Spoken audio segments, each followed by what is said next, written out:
मानेसर नगर निगम में आने वाली 5 अगस्त को सीनियर डिप्टी मेयर और डिप्टी मेयर के पद पर चुनाव होना है और अब इस चुनाव को लेकर बीजेपी के दो दिग्गजों में पर्दे के पीछे कड़ा मुकाबला शुरू हो गया। केंद्रीय मंत्री राव इंद्रजीत सिंह और सैनी कैबिनेट में शामिल मंत्री राव नरवीर सिंह के बीच इन दोनों नेताओं के बीच ठन गई है। मानेसर नगर निगम में सीनियर डिप्टी मेयर और डिप्टी मेयर कौन होगा, अहिरवाल के दोनों दिग्गजों के लिए यह मूंछों की लड़ाई बन गई है। मामला कितना सीरियस है, इस बात का अंदाजा आप इस बात से लगा सकते हैं कि मानेसर नगर निगम के 12 पार्षदों को नेपाल की राजधानी काठमांडू भेज दिया गया है। सबके फोन ऑफ हैं। सभी 12 पार्षदों को पूरी तरीके से अंडरग्राउंड रखा गया है। अक्सर इस तरीके के चुनाव में पार्षदों को किसी दूसरे राज्यों में अंडरग्राउंड करने की खबरें तो आती रहती हैं, लेकिन ये पहली बार है कि 12 पार्षदों को सीधा विदेश ही भेज दिया गया है। गुरुग्राम में बैठकर ऑपरेशन काठमांडू की ये पटकथा किसी और ने नहीं बल्कि मंत्री राव नरवीर सिंह ने लिखी है। राव नरवीर सिंह किसी भी हाल में इन दोनों पर अपने चहेतों को बैठाना चाहते हैं। ऐसा करके वो न सिर्फ राव इंद्रजीत को राजनीतिक मात दे पाएंगे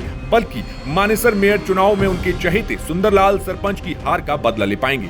लेकिन राव नरवीर की एक राह इतनी आसान नहीं होने वाली।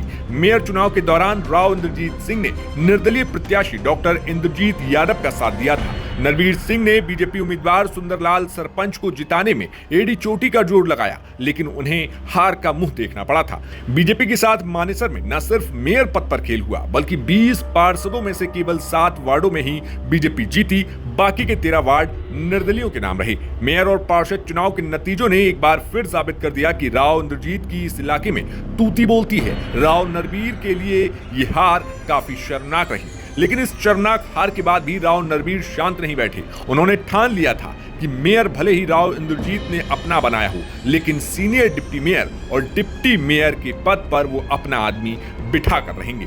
अपनी इस योजना को सफल बनाने के लिए राव नरवीर ने 7 निर्दलीय पार्षदों को बीजेपी में शामिल करवा दिया। इस ज्वाइनिंग के बाद बीजेपी के पास कुल 14 पार्षद हो गए और 20 पार्षदों वाली मानेसर नगर निगम में बीजेपी अब बहुमत की स्थिति में आ चुकी है। लेकिन राव इंद्रजीत सिंह ने इस ज्वाइनिंग पर ऐतराज जताते हुए इन पार्षदों से फिर से संपर्क साधना शुरू कर दिया है। अब जैसे ही नरवीर खेमे को भनक लगी कि राव इंद्रजीत सिंह के इन पार्षदों से संपर्क कर रहे हैं, तो उन्होंने 1 महीने पहले इन पार्षदों को गुवाहाटी और गोवा भेज दिया। लेकिन चुनाव में देरी हुई तो ये पार्षद वापस मानेसर आ गए। लेकिन अब जैसे ही 5 अगस्त का दिन चुनाव के लिए निर्धारित हुआ तो राव नरवीर ने एक बार फिर इन पार्षदों को इकट्ठा करके सीधा देश के बाहर नेपाल की राजधानी काठमांडू भेज दिया। लेकिन इस बार राव नरवीर केवल 12 पार्षदों को नेपाल भेज पाए हैं, जबकि उनके पास 1 महीने पहले 14 पार्षद थे। हालांकि नरवीर खेमा अब भी 14 पार्षदों के समर्थन का दावा कर रहा है और इन तमाम पार्षदों को काठमांडू से सीधा चुनाव के दिन ही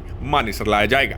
उधर राव इंद्रजीत खेमा अभी भी प्लानिंग में जुटा हुआ है। मेयर डॉक्टर इंद्रजीत यादव दावा कर रही हैं कि चुनाव के दिन ही वो अपना जलवा दिखाएंगी। ऐसे में अब 5 अगस्त का सबको बड़ी बेसब्री से इंतजार है, क्योंकि ये दिन अहिरवाल के 2 दिग्गजों के बीच जारी एक महत्वपूर्ण राजनीतिक द्वंद्व के फैसले का दिन होगा।